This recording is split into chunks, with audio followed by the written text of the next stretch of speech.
जनता ने विपक्ष को यह संदेश दिया कि वो दौर बीत चुका जब विरासत से तय होते थे कि सिंहासन किसका है। वो दौर बीत चुका जब विरासत से तय होते थे सिंहासन किसका है। अब जनता तय करेगी कि साम्राज्य किसका होगा। विपक्ष से कहना चाहूंगी कि लाजमी है तुम्हारा मेरे किरदार पर उंगलियां उठाना, लाजमी है तुम्हारा मेरे किरदार पर उंगलियां उठाना। तुम वो जो चाह कर भी मेरे मयार तक नहीं आ सके, आप योगी जी पर उंगलियां उठा सकते हैं। आपको पीडीए इसलिए याद आ रहा है कि आपकी सरकार में यानी पिछले 70 वर्षों में जितना शोषण दलितों का, जितना पिछड़ों का हुआ है, शायद ही किसी का हुआ। श्रीमती अलका सिंह जी, कि आपने मुझे बोलने के लिए मौका दिया। विपक्ष जो लगातार मेरी सरकार पर हमलावर रहा है, मुझे लगता है कि विपक्ष को उन चीज़ों का आकलन करना चाहिए कि सरकार का बजट क्या कहता है और सरकार की नीतियां क्या कहती हैं। हाल ही में मान्यवर कुछ प्रदेशों में चुनाव हुए और सरकार की नीतियां, उसका बजट चाहे केंद्र सरकार हो या प्रदेश की सरकार हो, वो क्या कहता है, जनता क्या सोचती है, जनादेश ने जवाब दिया है।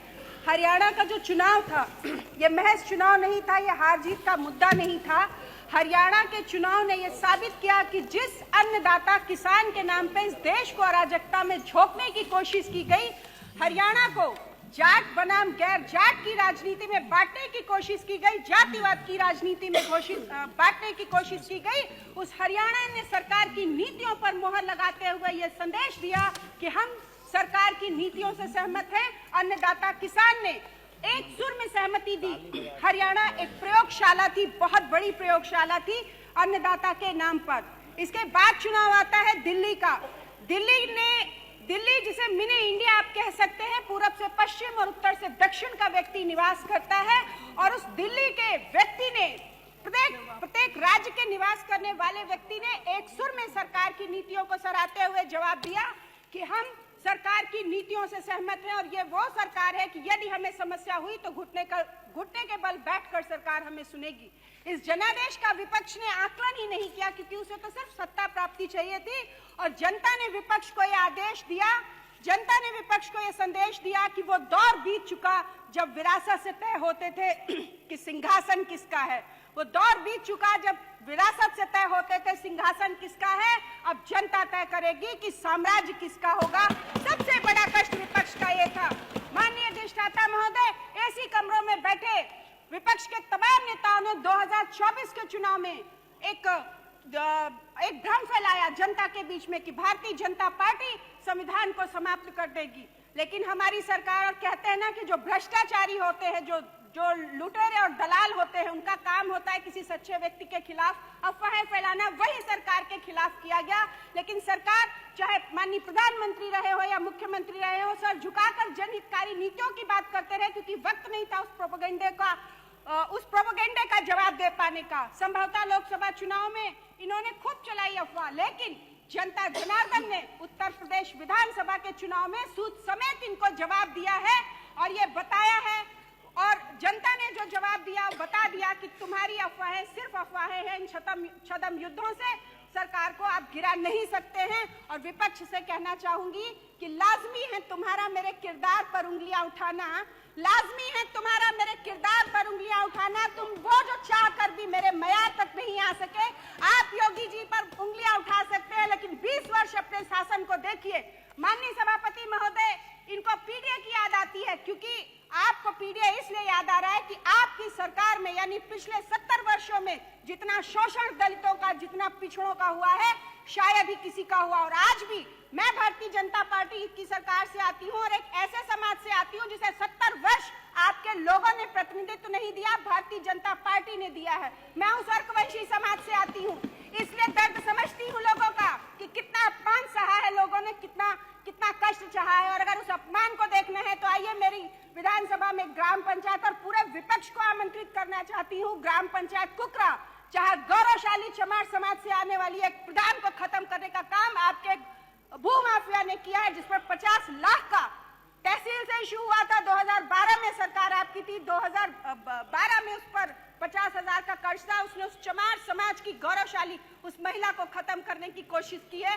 ये किया है आपके लोगों ने। माननीय सभापति महोदय, इसी के साथ मैं बताना चाहती हूँ कि 2022 के बाद से माननीय मुख्यमंत्री ने विधानसभा संडीला को मेरे प्रस्तावों पर करोड़ों रुपए की सौगात दी है। और ये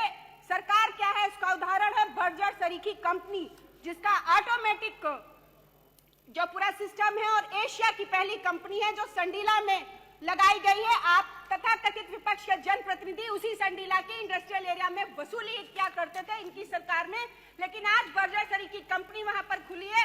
औद्योगिक क्षेत्र माननीय मुख्यमंत्री लेकर आ रहे हैं और हरदोई और लखनऊ से हरदोई हाईवे दिया है। करबद्ध निवेदन माननीय मुख्यमंत्री से करना चाहूंगी, कुछ क्षेत्र की सड़कें हैं जो विपक्ष ने अपने कार्यकाल में इसलिए नहीं बनवाई कि जनता कनेक्ट हो जाएगी तो इनसे सवाल जवाब करने लगेगी।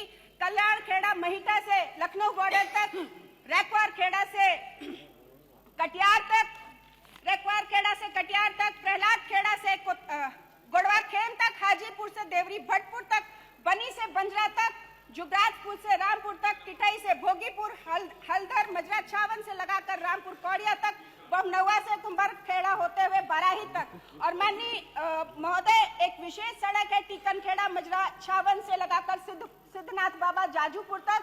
ये सड़क इसलिए बहुत ज्यादा जरूरी है क्योंकि पिछड़े समाज से आने वाले कश्यप समाज के लोगों का आस्था का केंद्र है सिद्धनाथ बाबा जाजूपुर, जो विपक्ष ने अपनी सरकार के समय कराया ही नहीं, भारतीय जनता पार्टी की सरकार वहां पर कार्य करा रही है।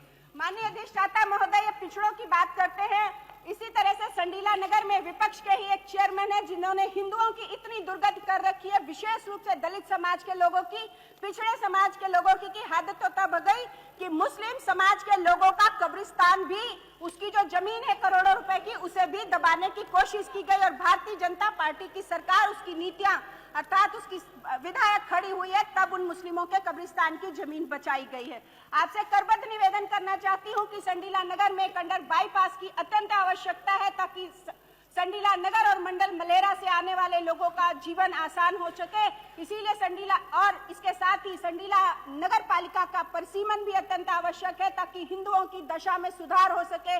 और पीडीए की बात करने वाले लोग, अभी कोटेदारों का मैं बड़ा मुद्दा सुन रही थी, इनको बताना चाहती हूँ कि ये वो लोग हैं, विपक्ष वो है जिसने 5,000 रुपए फिक्स था कोटेदारों से, वो लिया जाता था, उसके बाद कैंसिलेशन कराए जाते थे, अटैचमेंट होते थे और फिर कराया जाता था और 5 लाख रुपए का ये बिजनेस चलता था। और इसमें इन्हीं पिछड़ों, इन्हीं दलितों के मुंह का निवाला अधिष्ठाता महोदय मारा जाता था, जो कि अब एक मिनट बस, अब भारतीय जनता पार्टी की सरकार आने के बाद खत्म हुआ है। इसलिए कष्ट हो रहे, आपने मुझे अपनी बात रखने का मौका दिया, इसके लिए बहुत बहुत धन्यवाद, सादर प्रणाम।